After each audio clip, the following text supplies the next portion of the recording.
It's time to take command with former NFL tight end Logan Paulsen and former Commanders beat reporter Craig Hoffman.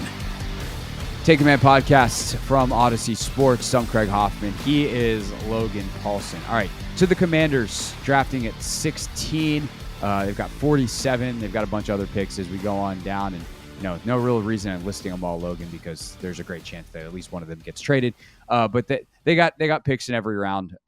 They're set up well with the way this draft is, and we're going to actually get to some simulations of what decisions they could be making on the board in the first 3 rounds in a few minutes. But you did an interesting kind of study research project over this past week where you took a look at Rivera and his crew, the Martys, et cetera, and kind of what they've looked for at different positions, because there's all these names that get connected to every team, but to Washington.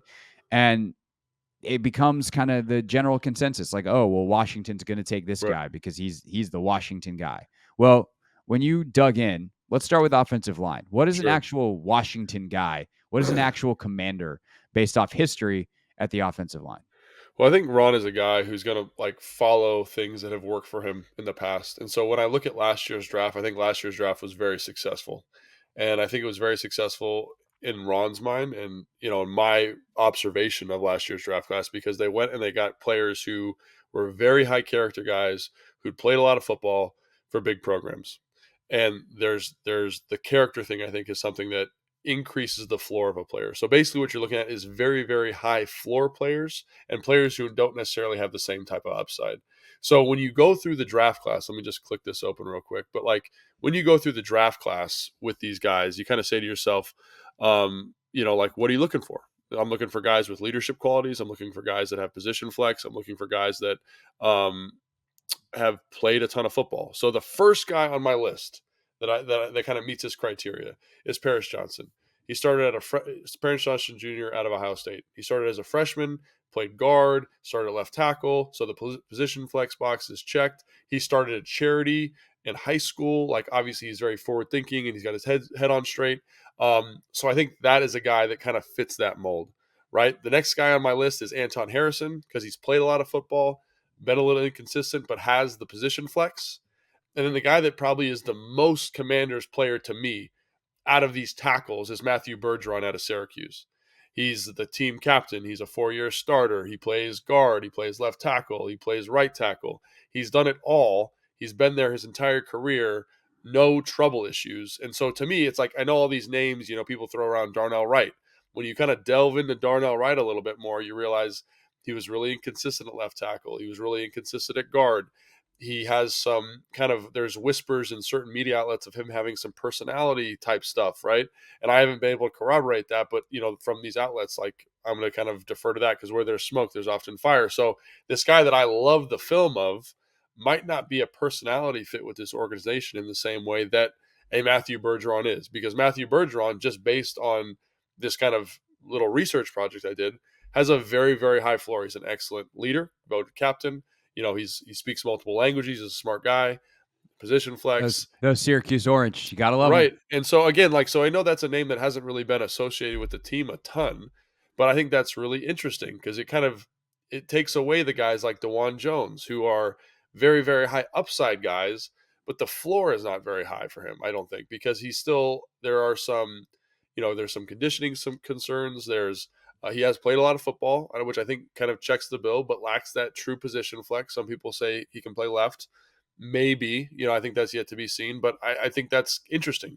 Broderick Jones, only 19 starts. He's only redshirt sophomore. I don't know if Ron, given the current situation, is going to bet on upside the way some of these other organizations are. So I think he's looking for more of a surefire thing.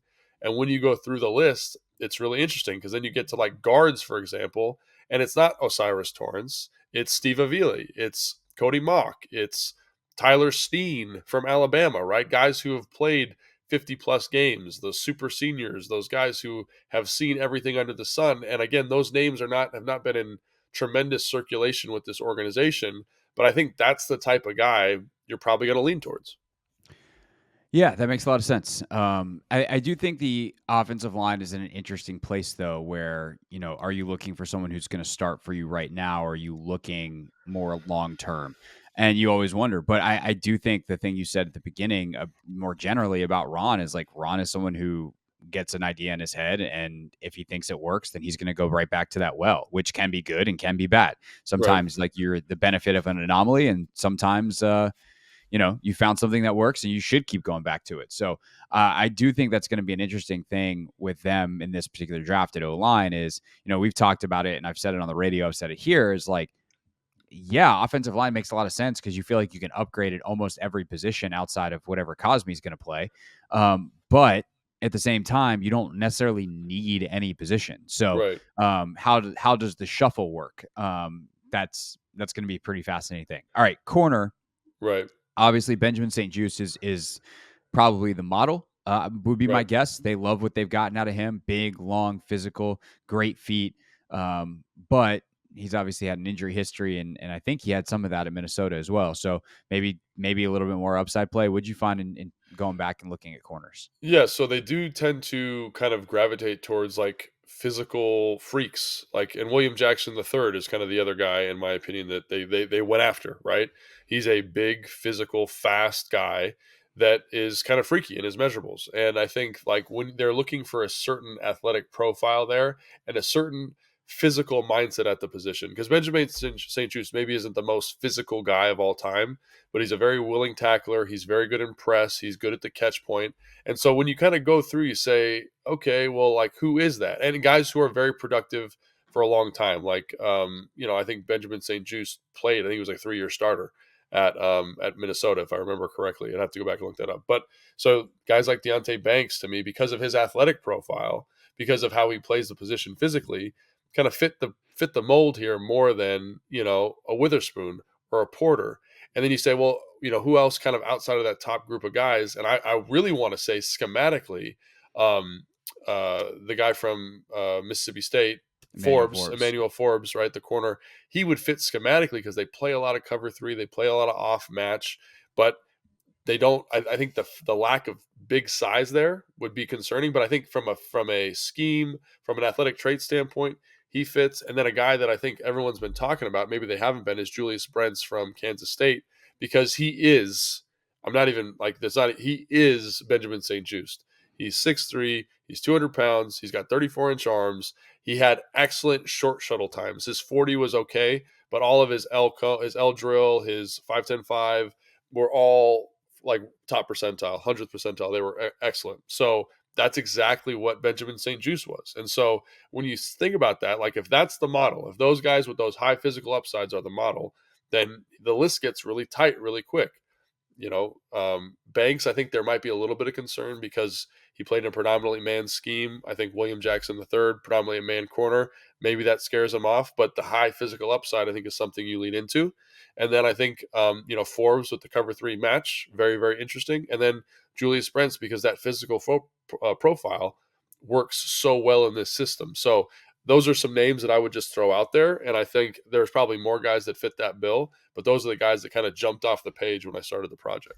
Yeah, and that gets really interesting, and we'll get into kind of our decision making mock draft simulator here in Yeah. a few, but it does really push for like a trade down situation, Yeah. potentially with those guys like Brents and Forbes, and Banks, or you're Yeah. looking like mid to late 20s versus 16, Yeah. and that's going Same to thing with the be O line though, too, right? If you're right. looking for a type, right, that trade back is Right. going to be big Well, because if you say Paris Johnson though, like if he's there at he 16, then maybe that's your 16 guy. might be the guy.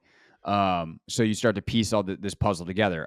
Any other positions that you came across strong correlations of traits and success with the Commanders? Yeah, so there were so we'll do edge rusher and linebacker if we got time Sure. to do that. Yeah. So linebacker, I think everyone thinks, oh, like they need a Mike, they need Jack Campbell, they need this kind of prototype. He's the bluest collar, he's the highest floor.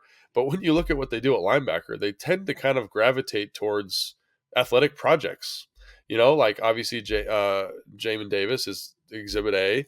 Uh, Cody, the guy they just brought in from Seattle, is also a converted safety who's relatively great at the position. I think they seem to have a lot of confidence that they can develop those guys athletically, right? That they'll turn those athletic guys into starting caliber players. So to me, then if I'm looking for athletic profiles, I kind of get away from Jack Campbell. Like even though he's the highest floor guy. So it's funny, I feel like they have high floor standards in certain areas, and then here it's like they're playing upside. So Drew Sanders from Arkansas, the linebacker who's the converted edge rusher, because of his athletic profile, all of a sudden creeps up the board pretty substantially. Simmons I don't think Simmons kind of fits their mold because he's not very tall, but they like these tall, angular linebackers, right? There's a kid from Tulsa. He's 6'3". He's got the longest arms of any linebacker. Like those types of physical athletes that have like kind of this imposing figure at the linebacker position, I think become more valuable for them than, let's say, a guy like Jack Campbell. Now, I think Jack Campbell would be an excellent fit here, and I'm sure that, if he's there in the third round, they'd probably select him. But I do think that it's important to note that their value at that position seems to be more on traits as opposed to on college production, which is something to keep in mind when evaluating like a Henley out of Washington State. Very productive player, but a little shorter, a little stouter. They want those tall 6'4", 6'5" guys, I think, that can run and hit. And I think there's some guys later that are maybe more raw, but fit that bill a little bit more acutely. So I think that's something to keep in mind. Yeah, that makes sense. And then the last one you mentioned was edge rusher, which is one of the most interesting positions because it seems like based off their current roster, like you've got kind of two different molds, right? You've got the Right. Montez Sweat mold, and then you've got the Chase Young mold. And Chase is maybe a bad example because there's no one else in his mold. He's such a Correct. freak. But like the bendy edge rusher type, ironically Shaka Toney, who they now need to replace because he got suspended for a year. Yeah, But that's go kind ahead. of the two molds. And I'm really glad you brought that up because there is two types of players they would be looking for. There's these guys that are big physical edge shedders. So like your Keon White is a perfect example from Georgia Tech.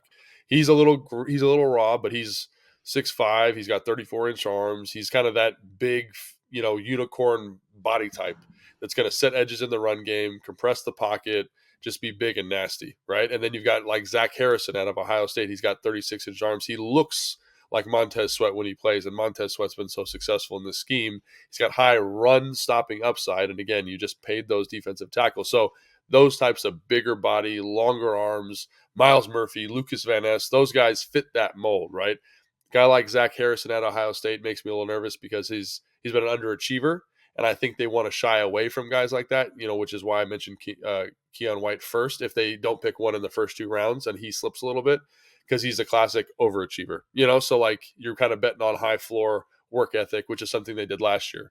Then you get in the bendy edge rushers and you say, how much do they actually value that in this scheme? Because the guys they kind of pick up in the later rounds are bendy edge rushers, and so, Will McDonald, the fourth out of Iowa State, is like the bendiest edge rusher you'll ever see. He's very experienced. He plays physically.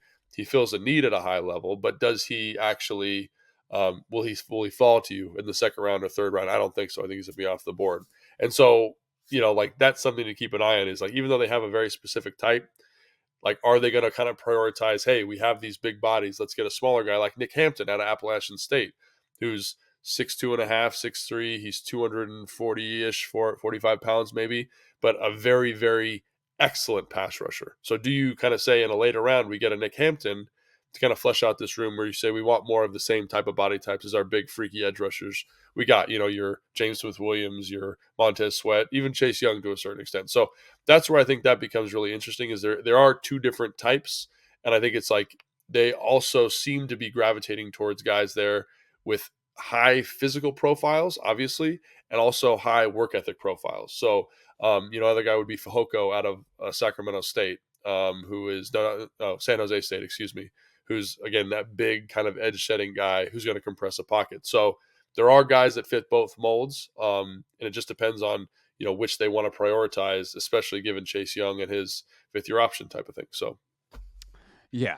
They've got a massive decision to make at edge, and I do wonder if one of the premier edge guys falls to them a little bit at 16, if that becomes appealing. But Yeah. they say they want to keep both guys. But we'll also see May 2nd's coming real fast for Ron Rivera I was to gonna say. announce what they do. But the thing is, even if they announce they're not giving Chase the 5th-year option, doesn't mean they're not keeping him long term. It's Correct. going to depend on what happens this season.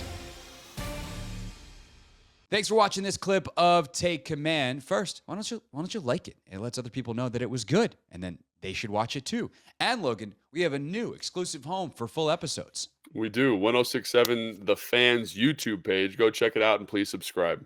Yeah, do what Logan said. Do He's it. Very, very smart.